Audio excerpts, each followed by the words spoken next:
So what gives you, that's very Yeah. cool. What gives you your level of, oh, I know what it was.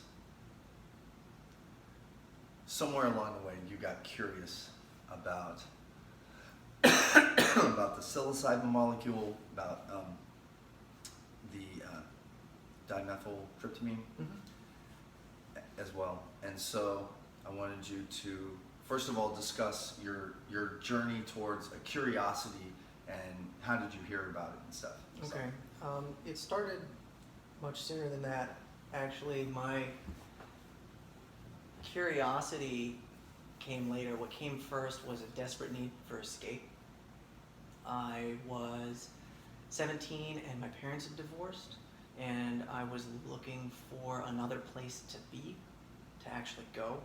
And I couldn't leave where I was physically because I was isolated on a family farm and I didn't have the means, no transportation, no communication, I couldn't get out. So in an effort to not be where I was, I looked for anything that was available, and I recalled that there's literature that describes something like an internal escape, and it describes it kind of like a door, and if you can find it and you can get through it, that there's an infinite amount of stuff on the other side, and in fact all of the knowledge that you can want is there. So what I did is I sat down with some of that literature and a journal, and I started to go, well, the first thing I did is I held this book in my hand and I said, okay, if this is true, and I was going to be as objective and scientific as possible, but if this is true, and we have to make the assumptions that it is true in order for us to hope to gain any progress. You know, we can't engage in it too skeptically or else we're going to self-sabotage the experiment. So if this is going to work, if this book is really that magical, then it should just hover in my hands, in my presence. It should be so imbued with relevant information that any page that I choose should be useful to me. So it shouldn't be necessary for me to read it cover to cover. I should be able to just flip to any page and start reading. You already knew the context of what you were reading? You knew what the book had a context? Yeah. Okay. So I started with... You want to say what the book Yeah, is? I started with the Family Bible. Okay. And that was a good place to start, in my opinion, because it was it's a really traditional accumulation of texts specifically about what I was trying to accomplish. So I wanted to communicate with some omnipotent voice, and there's a character who does that and also explains exactly how. And then there's a bunch of commentary on his life and how he did it in that same book. So I just flipped to a page and I pointed, and I would read a sentence or two, and then I would think about it. And what I would do is I would take the phrase and turn it into a paradox, and I would try and think about every way that it could be true and every way that it could be not true, and then I would play with the paradox in my head until it gave me some kind of feeling or some kind of instruction, and then I would write the instruction down. And I started this journal, and this practice led me to a couple of things. One of the first decisions that I made about my practice and how to do it correctly was that if there's an omnipotent voice, then there must be some kind of gateway. And I recognized that on occasion, a voice will run through my head that's not mine. Like a thought will appear and it's just not my thought. Like that happens to everybody. So I decided that I'm going to try and isolate that voice and get it to communicate with me more regularly. I performed experiments whereby, and I had nothing else to do, and school at this time, where I was in the country, was not hard, so I was able to devote all of my attention to this practice. But I was able to, for example, 2 weeks at a time, force myself to think only in questions, And so I would not make statements in my own mind. And therefore, if ever a statement occurred, I would know it's not my voice. And then I did the same thing for 2 weeks in reverse, and I would think only in statements and only allow questions to, and by doing this, it became clear very quickly when it was me talking and when it wasn't. And as soon as I heard the voice that I knew wasn't me, I would speak to it and I'd say, I know you're there.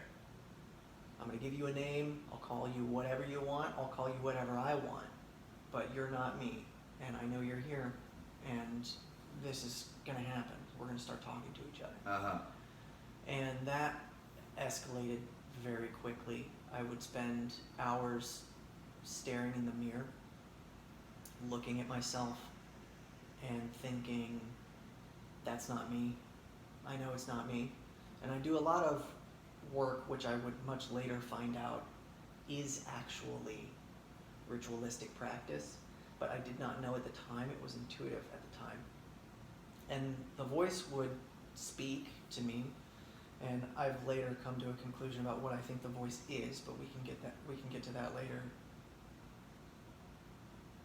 I would perform all of the actions in my life with respect to demonstrating to the voice that I was listening to it and I was interested in improving my relationship with it.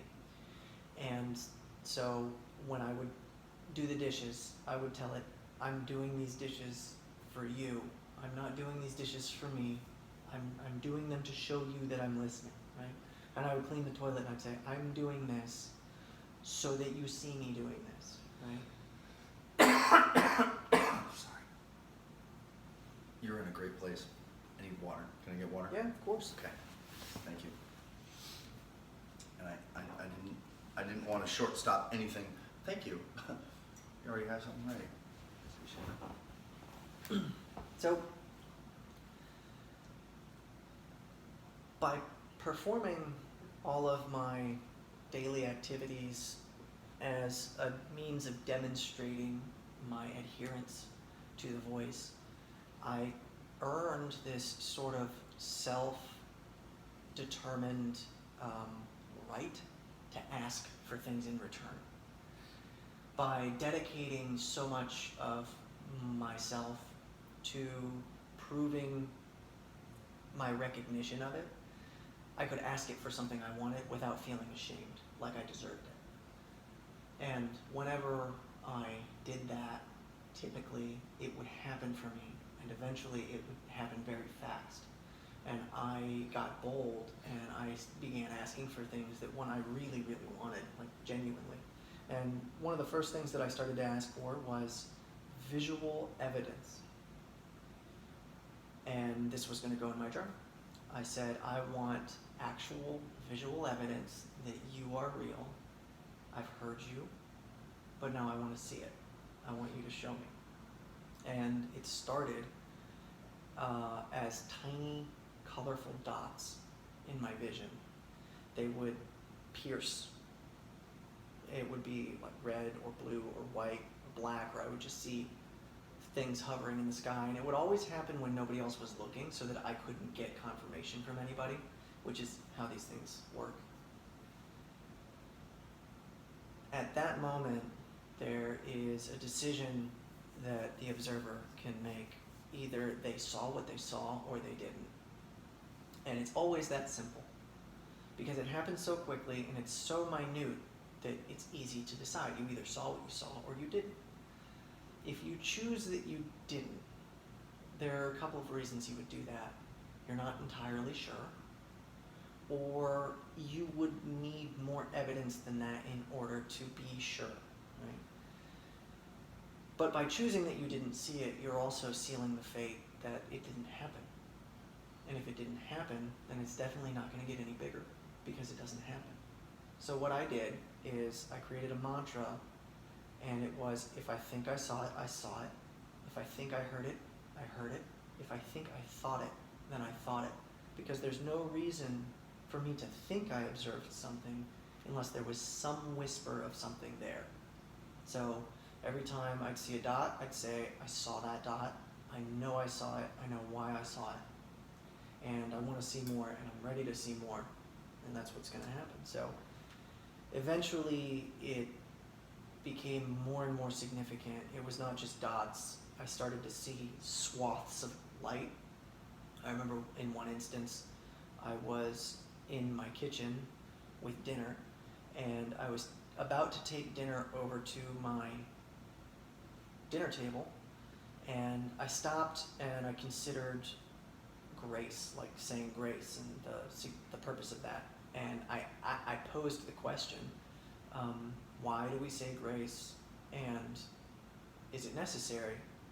What do we gain by doing that? And as I took my dinner over to the dinner table is a round table underneath a fan.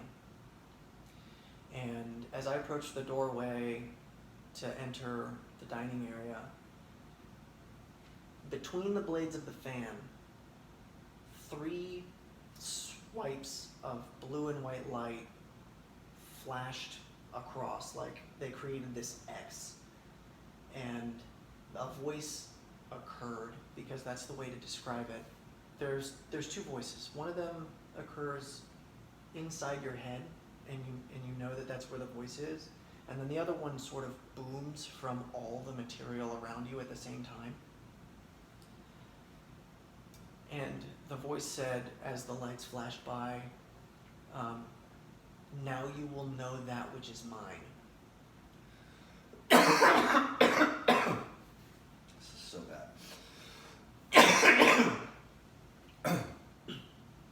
You're rolling. This is great. So, Say that again. right. Now you will know. Now you will know that which is mine. On a separate occasion, I was sitting outside on a bench, and I was reading the first chapter, I think, of the book of Ezekiel, which is a section where he sees a character come down from the sky.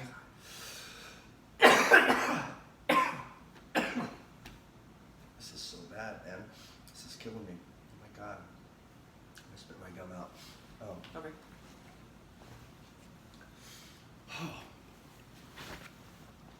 I didn't take. I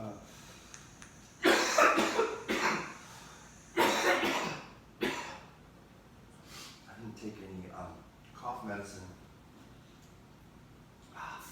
before I came, so now I'm regretting it.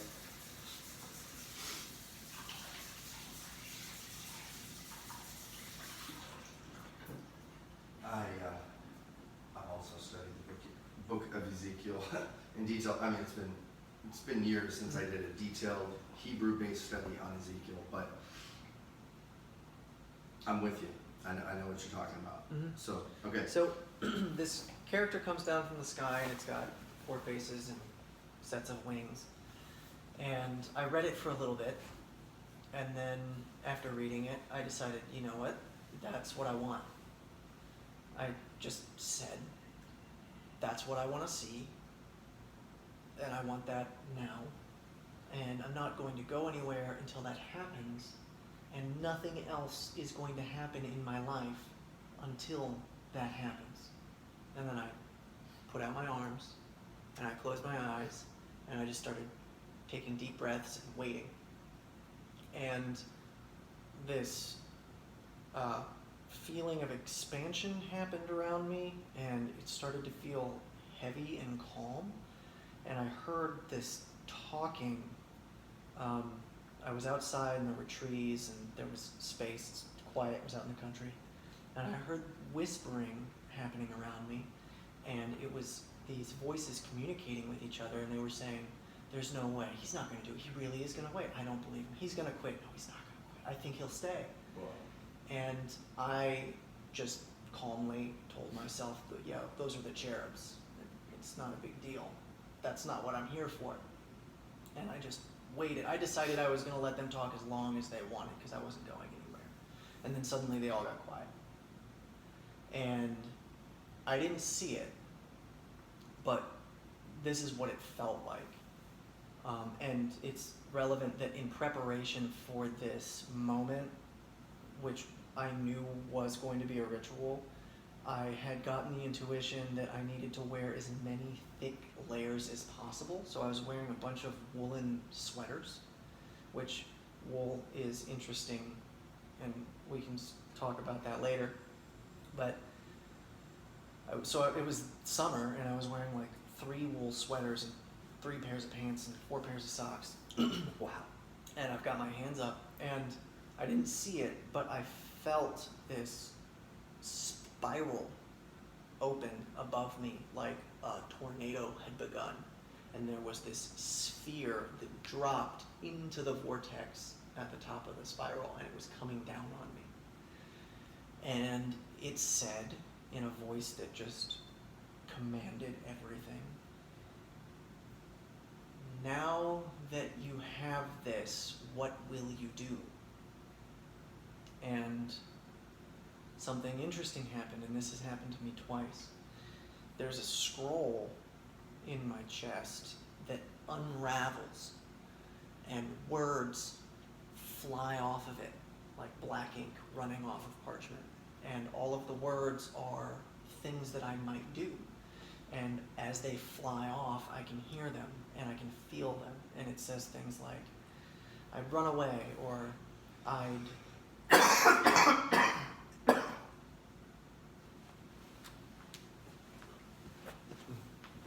Mm. Mm. Garbage is the only thing I could think. I don't want to use your sink. That was, my goodness. So, it's like, it's a dry spot. What God. Do you have a napkin? Or a paper towel? Yeah, they're under the sink. There's a new pack right there. On the left. I'm blind. Oh, yeah. That's the one. Keep talking. Okay, yeah. Talk to the mic. So, the voice boomed and asked, "Now that you have this, what will you do?" And the words that flew off of the unfurled scroll said things, and they caused me to feel them. Things like, I'd run away, or I'd be important, or I'd get scared and quit, or I'd start my own church, or just multiple scenarios of what I might do. And they were all true possibilities. It's just, it all happened faster than I would have time to think about them. And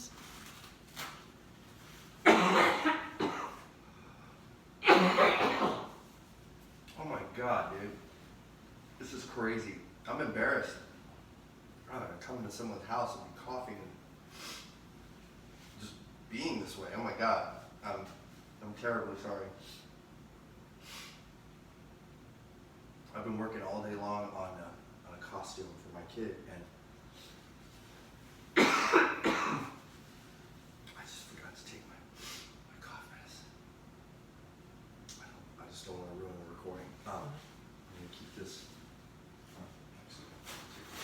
Sorry, I have a paper towel, but so, okay. all the words fly off the paper, and one word flies off and sort of rings. And the one that came off and sort of rang true, was, I'm going to be late for church. Because it was Sunday morning, and I was expecting a family to come and pick me up for church that day, which is a ridiculous thing to be concerned about under the circumstances. But I guess I was. So immediately, and I forgot to mention, as this was happening, my sense of touch extended into the fabric of the clothing I was wearing.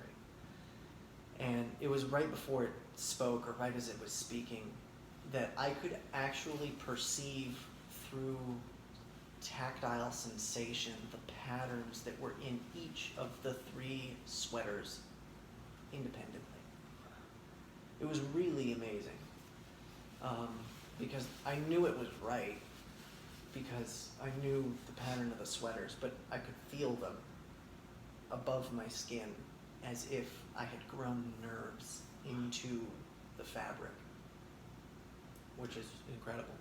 But, so I stood up, and I started to vomit, and I took off all the sweaters, and I ran into the shower, and I completely just shut it out, which, whenever that happens,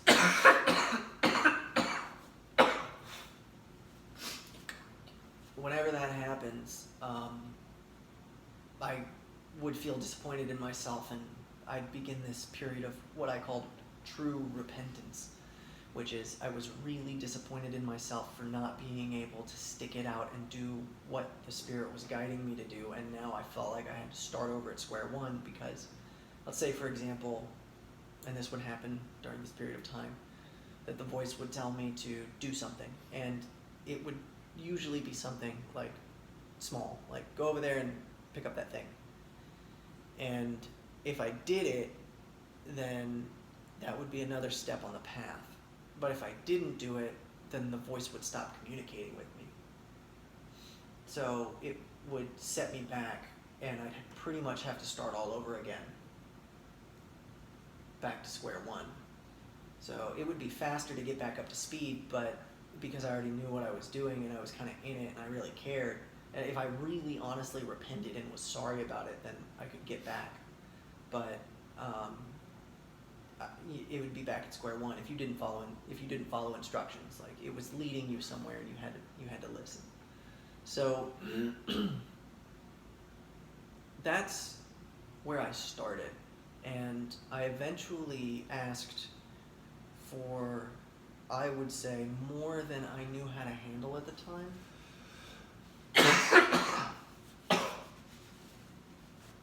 What I asked for that eventually ended that period of time, that session, that 3-month block or 4-month block, was I said, okay, I'm done, I'm ready, I don't really want to do this anymore. Just send me some messenger to tear a hole in my reality and show me the path that I need to walk that will take me to the other side. Because the people around me do not know, they cannot see, and they do not hear you. And every attempt to even hint only leads them to discourage me, and I don't need their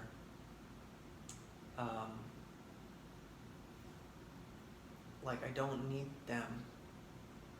I know what I'm doing. So just let's cut to the chase and just give me someone, give me a guide, send me a guide. So I woke up in the middle of the night after, and I was walking through the kitchen, and out the window there was a silhouette of a man, which looked a lot like myself, but I froze, and I was immediately terrified. It was incredibly scary. It just had this energy, fearful one. And a wave sort of broke away from the silhouette, through the wall, through the window, and through the room, and I felt it wash over me, and it was terrifying. And I heard again, now that you've seen this, what will you do? And I had very little context to interpret what I was looking at the time. I was 17. And again, this page unfurled, this scroll unfurled in my chest, and all the possibilities came off, and the one thing that stuck was, I have to protect my brother. I will protect my brother. And what I thought that meant is, that I needed to destroy my work. So the journal that the journal I had created, I took it and I took it and I went to the trash and threw it away. But the next morning, the next day, I felt like it wasn't gone. So I pulled it out of the trash, and I scribbled out all the words, and I tore the pages to pieces and threw it away again. I know. I wish I hadn't, but I did. Yeah. It has literally been my aspirations since then to go back and reclaim that book, but I found out much later that my brother, who's 6 years younger, had a significant unspoken trauma that no one in the family was aware of. And that's what I believe I saw, was the manifestation of his repressed emotions, because it was actually standing in a location that was both outside the window I was looking at and outside the window to his room at the time. Ah. And he has told me, in fact, because I described to him the shadow and the night, and he's confirmed to me a couple things that there's no way he knew about unless he'd seen them also. So I'm certain, for 2 or 3 reasons, that the hallucinations that I was having were shared by not just myself, but that my brother was able to perceive some of them. And there's one occasion where there was a morning where I woke up and I felt this incredible vibrant energy, and he felt it that day too, but I didn't ask him to confirm it until years later, and it was such a significant moment that he remembered the exact day. Wow. And he was only 11. Correct. Wow. So, and then some of the silhouette, for example, he saw, and he confirmed that it was really terrible energy. So that's where I really started. Now, after that, I left the family farm and moved to, that was my grandparents' home. I left there and moved back in, my brother and I, with our mother, and I went to another school where everything was much more socially networked, and I wasn't able to practice at that level on a daily basis. And then I went to college. I actually told my mother I didn't want to go to university, and the reason was that I felt that I was doing something that was so important that I didn't want to change direction. Because if I was going to be forced to sit in an algebra class, then I was going to lose all the momentum that I had, because the emotional, like, you can't take your mind off of it in order to make it work. You have to be there 100% of the time. And it was spilling over into my dreams. I would have wild dreams where I would actually wake up in the space that I was sleeping in, not actually awake, and there would be things populating the space. And I remember clearly opening my eyes one time, and there was just like fire outside my door, and I could feel just evil looming, and this massive voice said verbatim, "This part of the dream is not one." Which I took to mean this part of the dream is not a dream. Oh. And then the room started to quake, and there was an earthquake. So I have since, it's been about a decade, since then I have done a significant amount of collecting hard evidence and creating a theory for exactly what it is I experienced, why I experienced it the way that I did, what use the practices are that I was employing intuitively, why I was led intuitively to those practices, and pretty much really constructed. I've got hours of audio of a really tight theory that I have tried to puncture every way and then patch up as best as I can. And it started most recently, after a long period of just collecting evidence and reading things. It started with me looking into psychic research and psychic phenomena. I wanted to understand how certain serotonin agonists, which create hallucinations, are affecting the brain, because it would be good evidence for what might be happening when I was hallucinating, because I had intense hallucinations, and I was not taking hallucinogenics at all. So, in fact, serotonin is naturally produced. It's a significant part of our neurochemistry, and the thing that regulates it is our status, our perceived status of ourself in the social hierarchy, or something similar to that. That's how we know of it. But serotonin receptors, when they're activated, they allow signals to be transmitted across the neocortex. Normally, signals travel up the limbic system. They're processed and then sent out to the neocortex, but serotonin allows those signals to travel across, so it increases synesthesia. And What's that? synesthesia is the experience of multiple senses at the same time. So, like being able to hear colors. Oh, yes, yes. You're okay. So So here's the way a person moves up their social hierarchy. We're placed in an environment, and then we get stressed out by it. Something happens that we're not adapted to, and so our body releases cortisol. Cortisol stimulates our stress response, our pupils dilate so that we can see more, our adrenaline comes up so we can do something about it, and we start to really crave dopamine. Yeah, you fight or flight. Mm-hmm. You enter that. So we crave dopamine, and the body only releases dopamine when we do something to address the stress response. So by addressing the stress response, dopamine is released, and this is part of the theory that hasn't been proven, but it's an important part of what I think is happening.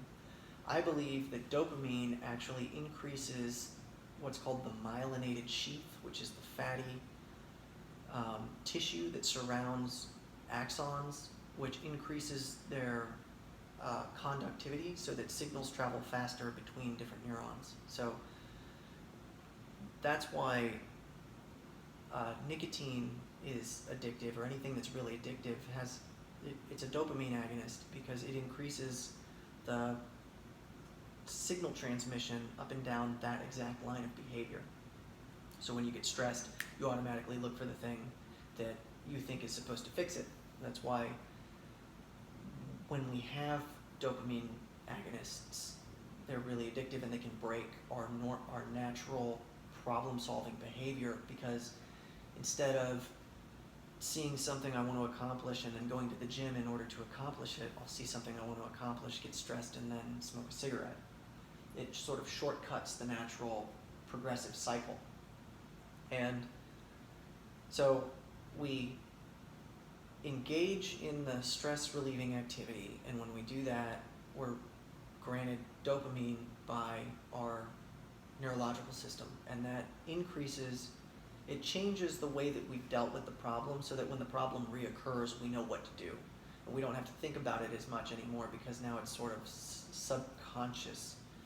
And having a proper map of what to do when to reduce stress allows serotonin to exist in higher proportion, because the body's spending less time in a cortisol state. And as serotonin increases, your perceptive ability increases. And one of the things that serotonin does is it reduces the activity of something called the default mode network, which is the sort of involuntary self-preservation system that comes up the sympathetic nervous system. And that gets triggered when you have to run or fight for your life, or when you're under significant stress all the time. So if that's happening, you don't have time to hallucinate and ponder the mysteries of the universe, because you need to get your body in a place where it can be safe. Like, your consciousness doesn't have the liberty of coexisting in multiple spaces at once, because it's currently required to problem solve your human vehicle. But once you've solved for all those problems physiologically your chemistry changes, and you as a person broaden your chest and increase your posture, and your serotonin levels naturally increase, and you're sort of permitted to be the person in the room who is able to see things that other people can't see. So now you can see the ghost in the corner. And it's really important in the practice that you don't tell the people about the ghost in the corner. So you have to be comfortable with the fact that it's there. And that's why you're allowed to see it. Because once you've solved for the problem, then you can see the next thing. Once you've gotten that far on the road, now you can see the next step. But other people can't see the next step because they're still 20 steps back. So or on a different path entirely. Right. Right? Like nothing could convince them. Exactly. And if you are practicing a form of, so I told you, for example, that I would tell the voice what I wanted and the voice would guide me to make it true. That only works if nobody knows what I'm asking the voice for. And here's why. This is the observer effect in action. This is a quantum mechanical phenomenon. Everything in the world has a level of randomness, and randomness is can be interacted with by human awareness and will. And if I'm aware of something that I'm attempting to achieve and somebody else is not aware, then my will supersedes that of anybody else's because they're simply not aware. But if I make them aware, immediately they're going to deny the possibility of that reality. And now it actually becomes a conflict of will, which makes it less likely to happen and harder for me. So unless you are in sync with someone that knows, or someone that you've teamed up with one or many people that that recognize you're a conduit for that, and that you're going to be able to pick up the signal and not only translate it but also you're able to perceive it, but more than that, if you're in the right environment, if you're with the right people, and more than one person is working together with that same thing in mind, your conductivity is more than doubled. So, but you're right. I mean, in general, especially for a 17-year-old farm boy that just got to college or whatever, yes, or all the way through that phase, there's nobody around. I mean, there's nobody around that you can share it with. right. So Jesus- yeah, I see it. Jesus said that you're never a prophet in your hometown. That's because people know you. And also whenever he performed miracles, he says, do you believe in me? Right? Because they had to commit some level of acceptance to whatever it was that was about to happen in order for it to happen. So they had to be willing to allow the experience to take place, or else it became impossible for him, and he would tell them that. He would say, you have to believe, and then it will be yours, right? But his level of conviction was so concrete that that's all it really took, because for him it was already true. For him it was already real.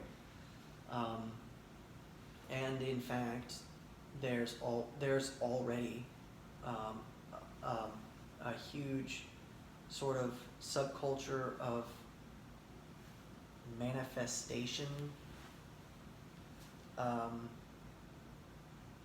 knowledge, and anyone who's familiar with it will say that what you have to do is visualize the thing and actually feel it and believe that it's already happened in order for it to work. But they don't really give you concrete steps or techniques to really get there. I mean, I've heard a couple. They just talk about visualizing it really seriously. Like, if you want the new car, just feel yourself happy and grateful that you're in the car. Like The Secret. Yeah. Which is It's a great book. movie.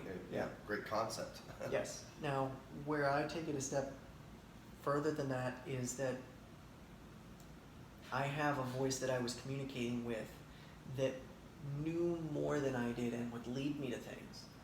and I would do what it told me to do to build a relationship with it, and it would talk to me on a daily basis. And when I wanted something, I wouldn't try and achieve it on my own. I would just take all of this desire and show it to him. I'd say, look at how much I want this, and I trust you with this. Now take it and please make it happen. And then I would still continue to do whatever it told me to do. And I would just trust that it was going to lead me there. And then all of the desire that I had to try and accomplish the thing would disappear because it had been devoted to this other thing. And I would just continue following its guidance. And it would lead me to what I wanted. It would take me there. It would show me what it would bring it to me. In some cases, I was at this birthday party, and I was really, really strict with my relationships. I saw this girl at the party, and it was like, I always describe it this way. It's very accurate. It was like the Northern Lights had come down and crossed through her chest and then through mine and then gone back up into the sky. And we were just suspended there, connected by this huge light. And so I decided that I absolutely wanted to know her. I absolutely wanted to know who she was. And I went about the party in my regular manner, but there were occasions where I would turn the corner. Like I'd gotten out of the pool and I'd turn the corner, I'd be standing there dripping, and then she'd turn the corner too, and we'd both just freeze. And I would say like the exact right thing. I'd be like, "Are you gonna get in the pool?" And then she'd just say, "Yeah," right? And we went through the evening, and at the end of the night, I'd caught wind that she'd left, and I was standing there at the top of a short staircase, and I was thinking, she left. That can't be true, because I don't have her phone number. Like, she can't be gone. This isn't right. And then 5 seconds later, her friend walks up to me with a piece of paper in her hand and said, "Callie wanted me to give you her number." And I took the paper just in complete assurance. Like, yes, of course, this was supposed to happen. That's the kind of guarantee that I had, where if it didn't work out the way that I really wanted it to, like, I didn't want things at all. And when I did, I really, really wanted them, and I made them like a sole focus. I would be saved. I considered it this bank or this battery of like points of will that I had accumulated that I could sort of cash in with the voice, that it would give me things. And I spent most of them on visual evidence, auditory evidence, and like proving me things by like manifesting like food. I would fast for, I said I would fast, and then I would only eat exactly what it gave me to eat, for example. And I stayed alive that way for a couple weeks. So I would do things like that. But in the case where I wanted to know this person, I mean, I barely did anything. I literally didn't do anything that I wasn't specifically told to do in my mind. Like, it told me, for example, when we were in the pool, it was like, swim here, swim there, and then swim that way. And then I did that, and I wound up swimming like right past her and getting her attention. And there's nothing like having that level of advice. I mean, I've called my friends and tried to talk to them about what should I do in this case, or what should I do here, and I don't know. They don't know. Nobody can really help you in life. Honestly, nobody can give you advice, ever. They can only get close, but they can't really tell you what to do.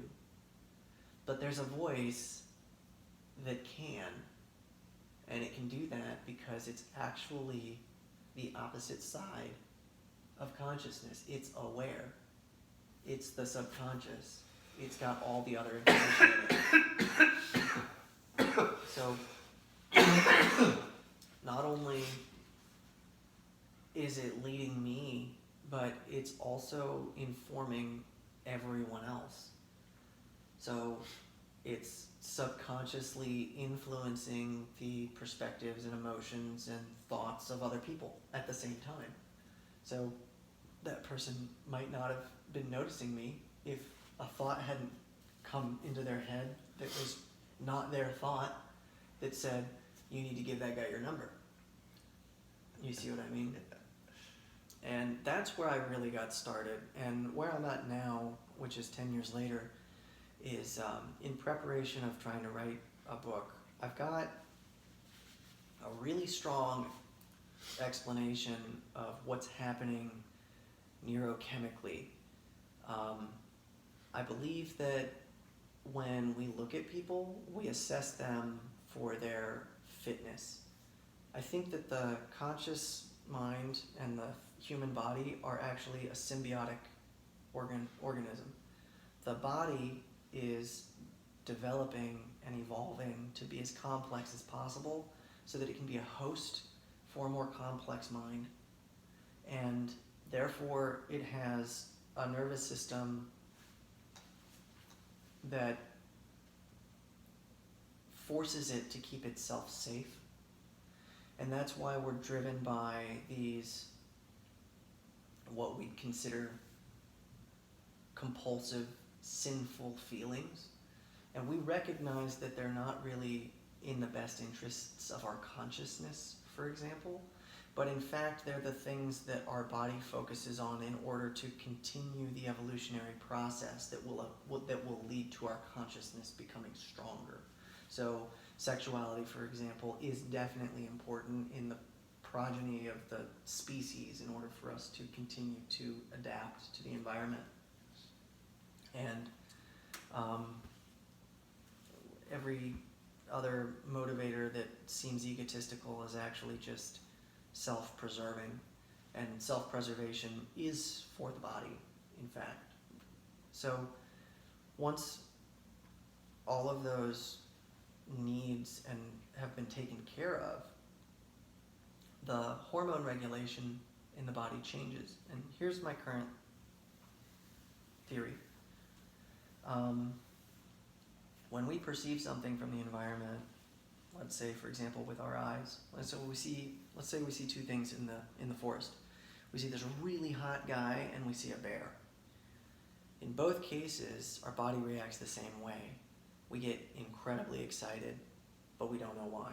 It's like the bears might leave us alone, and the guy, he might be friendly, but he has an axe, so you don't know. So your pupils dilate so you can take in more information, and your heart rate comes up for two reasons. One, your heart actually generates a magnetic field, and by speeding up, the density and the size of that field increases.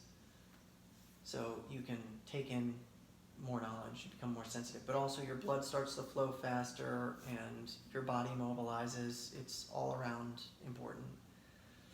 Now, the information that you start taking in goes directly down your sympathetic nervous system, which is attached to all of your endocrine organs, which secrete hormones that describe the status of your body relative to the thing you're looking at. So, for example, if the guy looks really out of shape and you're really in shape, you're probably going to be fine. You're going to be calm. But if he's incredibly symmetrical and commands his space and has strong posture, and you're not, you're going to be afraid. And the reason is because you can assess him as being sexually or physically more superior. Yeah. And superiority is power, and because you don't have any emotional association with him yet, there's no trust. So you're simply looking at him for his power. So a person who is really adapted to, like someone who just studies endocrine health and tries to do everything they can to master it, will be better at accomplishing this kind of subconscious control of an environment. Because when somebody looks at somebody powerful, they want to be able to trust them. because if they can't trust them, then they've got an enemy, and a powerful enemy. So they're biased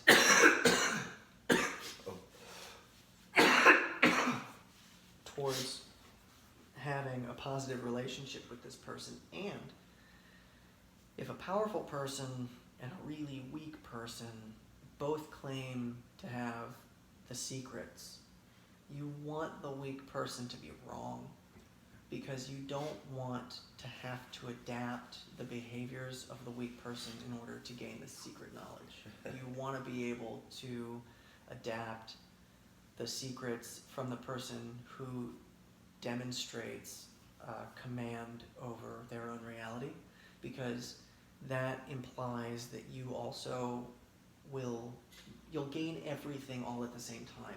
You know, that it's not really a sacrifice. It's like more is more, and not, you know, in order to achieve this, you have to be poor and you have to be, you know, sickly and thin and on the verge of death. It's like people don't actually like that answer, and in fact, I don't believe it's the truth either. Right. And so, yeah, I think that, for example, the signal travels down the sympathetic nervous system and it checks in with the endocrine organs, and it reads the hormone balance, and then it returns signal back to the limbic system, which is the emotional processing part of the brain, and it tells you what to feel about that situation based on the hormones that the electrical signal checked. It will tell you whether you need to be afraid or not. And according to that, it'll go to the way that signals travel is first they go up through the emotional part of the brain, and then there's this sort of, it's not a gap, there's tissue there, but there's this sort of chasm that it has to span before it gets to the neocortex, which is where specific thoughts exist. And it'll go according to the emotion to the thought that you have associated with that emotion, and vice versa. So if I start talking to you about something which is a memory to which you have associated a negative emotion, then my verbal description, so this is the way it works. When I process information, I'm sending energy up into the part of my neocortex that lights up. Let's say I'm talking and I'm describing something. There's the speech region of the brain.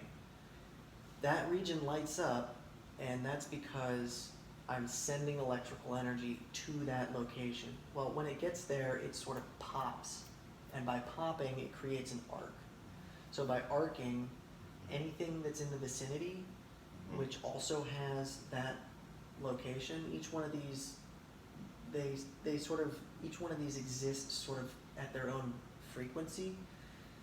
I can visualize something so strongly that it will occur in your visual center also, right? And that's because the pattern that my cortex is creating as it lights up will resonate in accordance to that pattern on somebody else's brain, because our brains are mapped out the same.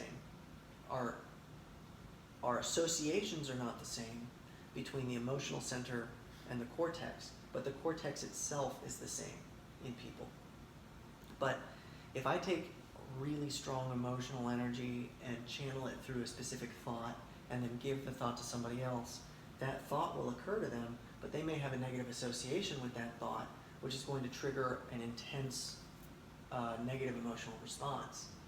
And so you could be speaking to somebody about something that you're comfortable with and they're not, and they'll get very uncomfortable, and you won't. So if you're trying to be telepathic with someone, it only works if you're both really calm, because you have to be moving along the same emotional lines as them in order for the information to not get sidetracked by being yanked out of that sort of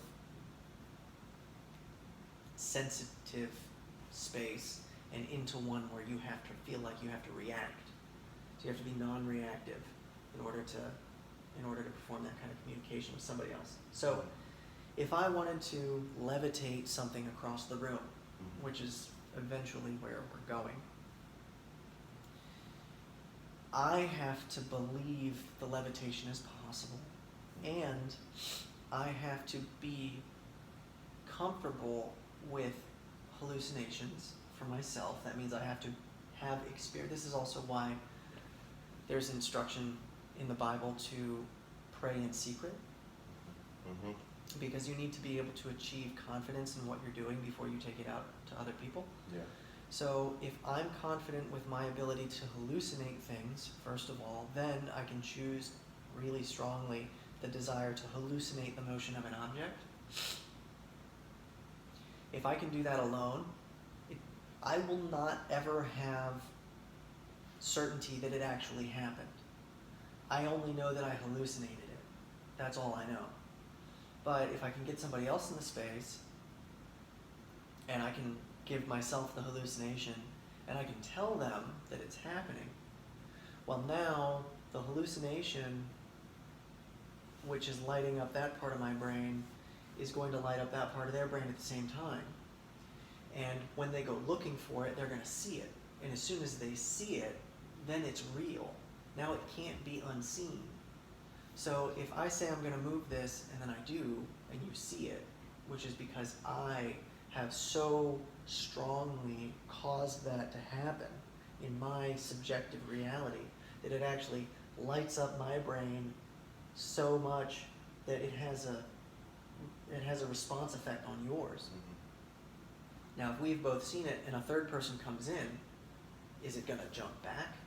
No, it's not, because we've already collapsed the wave function. We've already entered that reality. Now they're going to come in and they're going to see it there, and they're not going to know any different. So I've participated in some psychic groups, and I remember being at a mediumship class where I was being read, and we had a couple trainees, and they were reading volunteers. I was a volunteer to be read. But at the end of the session, I asked the person who was reading me, I said, do you mind if I try and read you? Because we have an extra 2 minutes. And I've never been prepped. I've never been taught. But I was able to correctly describe his sister. The cut and the shape of her hair, its color, and her general physique and demeanor. I said she was... I actually said, there's this woman, she's short, she's thin, she's got black hair, bangs, she's like your sister, but you didn't meet her until later in life, and I hit all of it. He says, shoot, she is my sister, and we didn't meet until later in life. She did have black hair, and she died of AIDS. And I said, that's why she was so thin and sick. And he says, yes. And I said, that's amazing, right? So this stuff works, and I mean, we've got a lot of documentation on it now. We're getting to the point where statisticians are involved. Yes. And yeah. I mean, we've got like pages of citations. Right. The probability of it just being, an anomaly or a figment of people's imagination and stuff like that.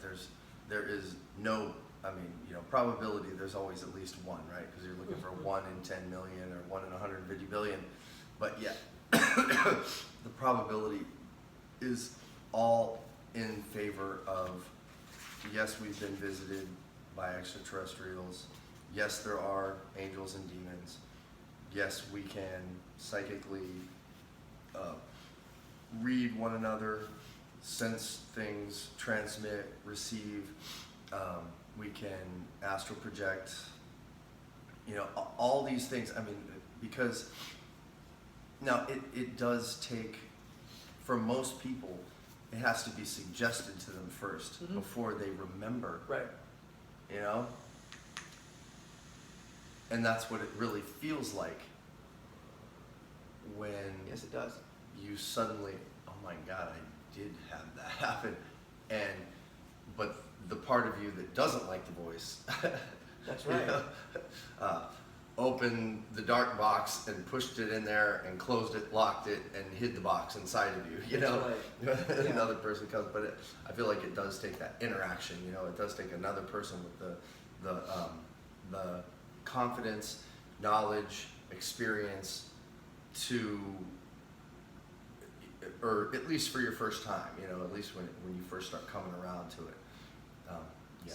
I think that the reason that we're afraid of this, and this is mentioned in some part of the gospel in a phrase similar to, if you follow me, you will be forsaking everyone else, and everyone else will hate you. And I think this is why. I described earlier that the person who's capable of this vision is the person who knows more than everyone else in the room. And he's actually prohibited by the law of this phenomenon from trying to communicate that knowledge to them. So you can sort of guide them, but they have to come to the realization on their own. They have to have the will to see it on their own. You can't tell it to them. That breaks the rule. So yeah, that's right. You do. Yeah, for a time you've got to keep it to yourself. Even if you plan to eventually, right. Formulate it in such a way that there's a way of you communicating it to other people. You know what I mean? Because it is beyond this language that we try to use. That's the whole point of it. It's multidimensional, and you're going to try to break it down to something. What are you going to do? Compare it to something else? There's no, right. And the English language is very limited in that, and we're not, in Western society, most of us are not adept at any other language. But the ancient languages it was much easier to communicate these sort of ideas. Whether Egyptian, Aramaic, and in speech.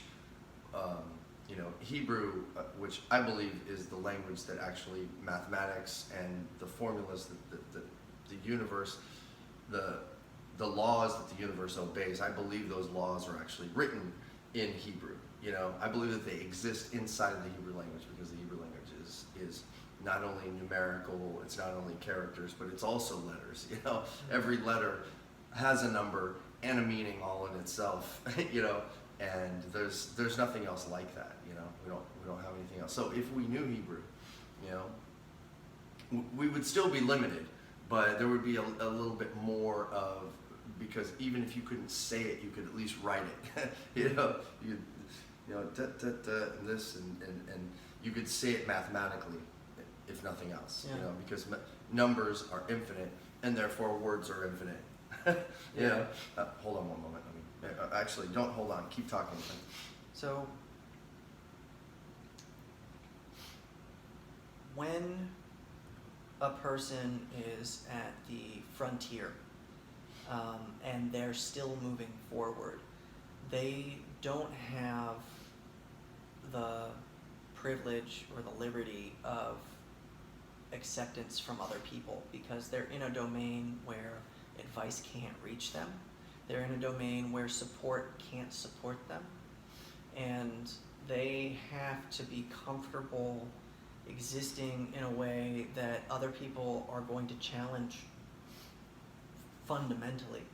And they would challenge that because it's outside the scope of what's already well known, and by traveling outside of that scope, we necessarily put ourselves into the danger of the unknown, and most people don't want to do that because that's not safe, and we know that. So you can't really ask someone to go there, and if you tell someone you're going there, they'll tell you not to. And if you demonstrate that you are there, people will disassociate from you because they think you're participating in an unsafe behavior. Yes. And that's right. They're just trying to help. They don't know. Right. What we lose is our social connection, and that triggers the stress of fear of death, because if you don't have the support of the society, then you are at risk of being ostracized, and ostracization, like exile, could mean significant problems for you and for your lineage, which is not an emotion that you can override very easily, and also not one that you want to override, because ultimately, if you have mastered charisma well enough, then you can get people to trust you even though you're doing things that seem unsafe because you seem competent.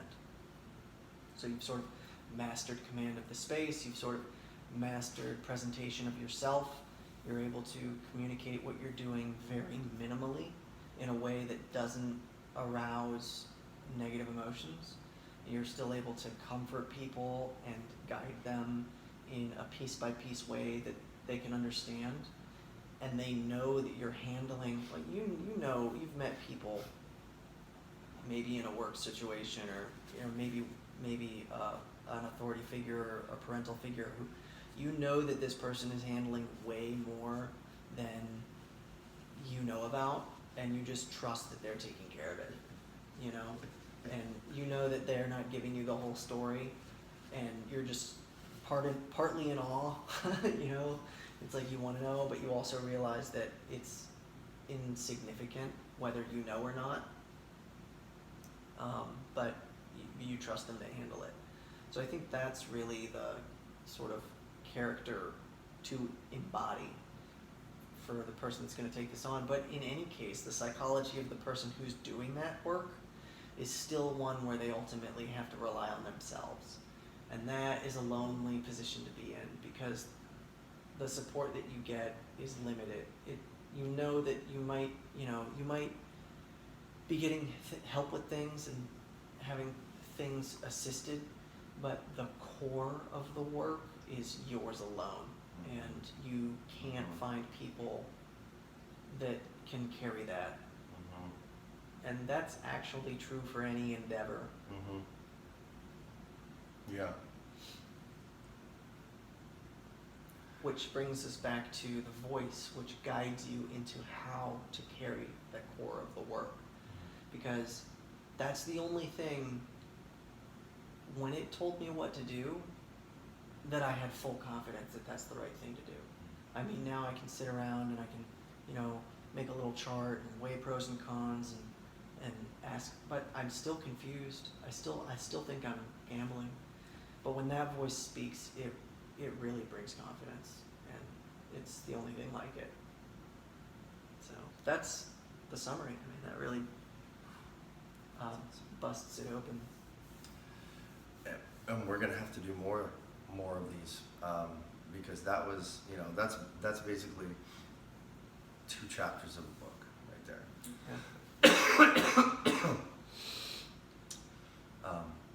And not even, what you've already got going on is just, you've already got the opening chapters done, or maybe not done, but, I feel like that was an introduction, and yet still there's more pretext that even has to come to kind of, that was amazing, and yet needs more of a foundation.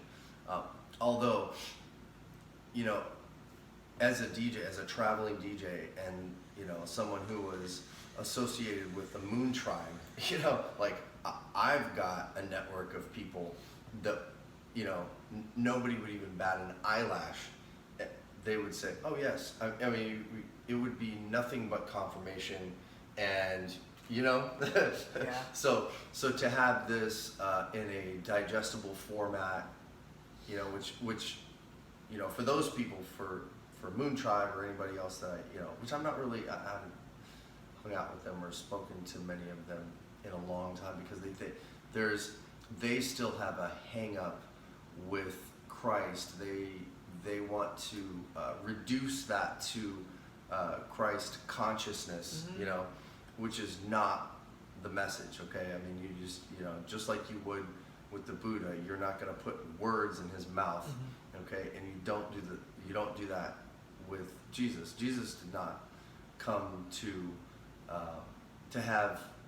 so that you can have the same consciousness as him. He came with an exact specific purpose, and then all the things that we understand, whereas he was speaking of the supernatural and stuff like that, he only did those things as confirmation that he was who he said he was. So if you're going to call him a prophet, if you're going to call him wise, then you're going to have to listen, because he's not a prophet and he's not wise and he's not good if he's not God, because that's who he claimed to be. You know, if he is the voice through whom the words were spoken for the creation of this universe, which is what he said he was, and then demonstrated it through showing things that, you know, 2,000 years later we're still finding out, oh, we didn't even know that until right now, but he said it back then. You know, he said so much in such little time. But my friends and associates oftentimes are hung up by that, because they've got just a misconception of what the Bible is. And you're going to get a misconception of the Bible if you've never read the Bible, okay? You know, and you're going to also have, I think it all boils down to people have been hurt by someone in the church, and so because they've been harmed, that automatically that just knocks that off the shelf. You know what I mean? Oh, that can't be possible because that person did that. Well, you don't treat anything else that way. You know, you don't never go back to the bar because some guy was an asshole, right? You go back to the bar and you're like, well, I hope that guy's not there. Well, it's the same thing with the fellowship of the followers of Jesus Christ. And for me, I have a lot of trouble relating to people in that is another community. I'll call it a community. I have trouble relating to people who go to church. So I identify with the person who's just a rank skeptic or even a materialist that is actually intellectually honest, which to me, I think most materialists are not intellectually honest, because that you've had all these experiences, you're just not admitting it, you know? You know you've seen all this before. What I really hope to do is to build a bridge across which really materially minded people and really open-minded people can cross. Yeah. There are things that are left unmapped and unaccounted for. For example, what is the nature of the Trinity, and how can we describe that in a way that not only we can immediately apply, but also explain why its application will result scientifically in the effect that we're supposed to expect, and then also observe that effect predicted in the scripture as Jesus was talking about it, because he may not have had neurophysiology at his disposal, but we do have it at ours. And when you lay a theory across all of the information and it lines up, then you really have an obligation to get feedback on other people's perspectives of how they think that, whether that could work as a bridge or not. Because prior to writing the book, or in the process of writing the book, I'm going to need a lot of discussion to happen. You know, there's going to be a lot of conflicting perspectives, and those perspectives, what I've found is most people that I speak to, I'm able to reframe their perspective so that it fits, or whatever whatever disagreement that they have, or whatever counterpoint they may have, does still fit inside the theory. I try to do the same thing. So we're working on the same theory. Just different elements of it. But yes, I really try to do the same thing. I have the utmost confidence that what I believe, what my faith has been placed into, is truth. I have the utmost confidence, and I am so confident that nothing anyone says can make me insecure about it. And I just don't find that same thing among, you know, hedonists or people who are they're into magic, or they think that they, you know, that they understand the messages that are in the Bhagavad Gita, which I'm like, I love it, and I love hearing teachings from it, and I love, you know, there's a copy of it in my house right now. But I've got more confidence than they do, and I know I do. And so that's the thing. Like, I can go ahead and make that bridge that you're talking about. I can give them, I can afford them, truths within a conversation, and I can afford them agreements in ways that they're too insecure about what they believe to afford me that same accommodation. Right? Like, I'm an authority on the scriptures, not them, me. I have studied the scriptures, okay? I can tell you every person that wrote every book. I can name all the books in order. I can tell you what era all of the books came out of. And I can tell you the subject matter of almost every book of the Bible. Like, some of them are just, like the book of Ecclesiastes is, King Solomon was on a bed of suicide when he wrote the Ecclesiastes, okay? There's nothing in there about heaven or salvation or, you know what I mean? Like, so, and I know that. And so, I just wish that I was given that same amount of respect where it's like, okay, well, this is your belief. I respect that. Teach me more about it.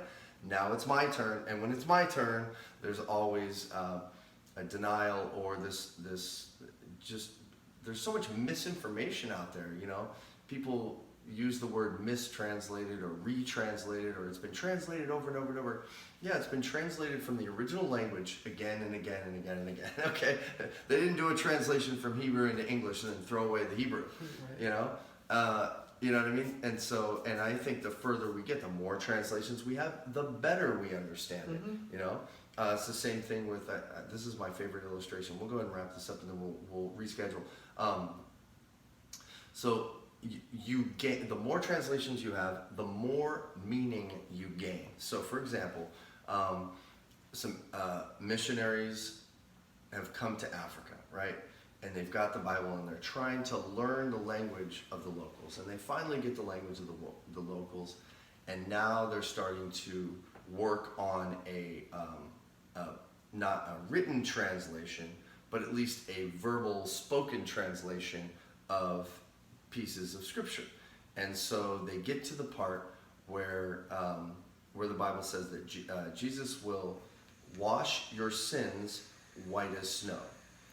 And these are people in the heart of Africa. They've never seen snow. So how are you going to translate that, right? So they're going to use something. They're going to use a different word. Now, does the original text say that the blood of Jesus will wash your sins as white as coconut? No, it doesn't say that. But in context, that's the correct way to translate it, because that is what they'll understand. You see what I mean? Yeah. And so, in that same way, I try to take the stories and the illustrations and allegories that are in the Bible, and what we call the Bible. I mean, that's a limited word, because it's not the Bible isn't even a book. It's an anthology of 66 pieces of literature written by 40 authors over a period of 1,500 years, right, that has survived from antiquity until now. The original, as it was written by the authors, we still have, because we have warehouses full of document evidence. No, we don't have to have the parchments that it was written on to know what it said, because it was copied so many times. And if there are textual variations, which there are a lot of, those textual variations give you more meaning, not less, and they give you more understanding, and they allow you to build context, and that's ultimately what it comes down to. Right. Is that, it's not a book, it's a collection of pieces of literature from history, and it's not mistranslated, although there are mistranslations. The Jehovah's Witness Bible, which I've read, it's called the New World Translation, and it's not a translation. It's just that what they did was, there are doctrinal misunderstandings in the Watchtower group, and so what they've done is, all of their doctrines that are contradictory to what I would describe as the pale of orthodoxy, which is the basics that are in the Bible, the Apostles' Creed and the Beatitudes and a few other things that you find in there like that are the rock solid. You can argue about this and that and all these other in-house debates, but these are the things you cannot argue on. And the Jehovah's Witnesses argue on the points that are basic doctrine that we know or taught. And so what they've done is they've created a Bible for themselves that they can read from and teach from, and they'll bring it to your house, and you're like, oh, well, that's the Bible, but it's not. It's not, and it's not accurate. And one specific verse is the Gospel of John. The beginning of the Gospel of John is a mirror to Genesis chapter 1, and it says, in the beginning was the Word was with God, and the Word was God. Mm-hmm. And so right now you're getting into the nature of the deity, okay? Now, there's no humanly way that's possible to comprehend, you're right? All you can do is chase it down and apprehend pieces of it, And but what the Jehovah's Witness Bible says is, in the beginning was the Word was with God, and the Word was a God. Now, that one little letter that they added in there, it takes away from the original meaning, mm-hmm. right? Whereas using coconut to talk about instead of snow, because the person's never seen snow, adds meaning, Right. And so to me, like, I'm such a stickler on it that I virtually cannot go to church, because every time I hear a pastor use a verse out of context, right. It makes me want to pull my hair out. I'm like, you should know that that's not what that means. I know. You should know that that's wrong, And so that's cool that you know that, dude. That's just really exciting for me. So, yeah, I'll go ahead and wrap it up. All right. I'm super excited, dude. That is just quality stuff in there. There's so much stuff in there. So nothing, obviously the coughing and like the little edited pieces and stuff like that will be flared out. I'll go ahead and, you did most of the talking. So, your voice, I can really clean it up and get the background noise of that fan. And, we had the AC coming down for a while. I'll be able to remove all that stuff. And all I want to do right now is just, I want to put like some ambient music, like the thing with the YouTube video that I sent you. I want to do like that same sort of thing where I can just drag and drop samples and make them go up and down. And that sounds great. Cool. Yeah, that sounds great. Cool.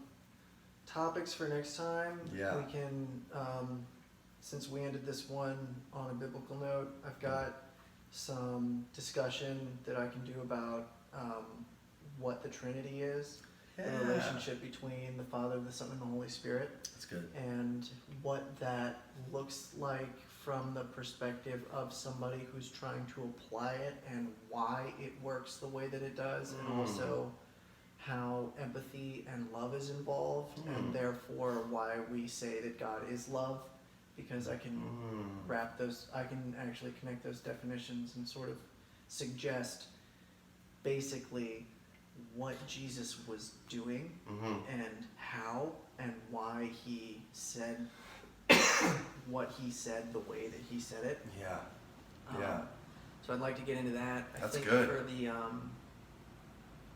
For the audio, I'd like to have a copy of the original, if you could keep, of course, an original copy. Oh yeah, it'll be preserved. It'll actually be stored in a cloud space where nothing can get to it. So yeah, nothing can corrupt it. I'd need to listen to it and then use it to start drafting.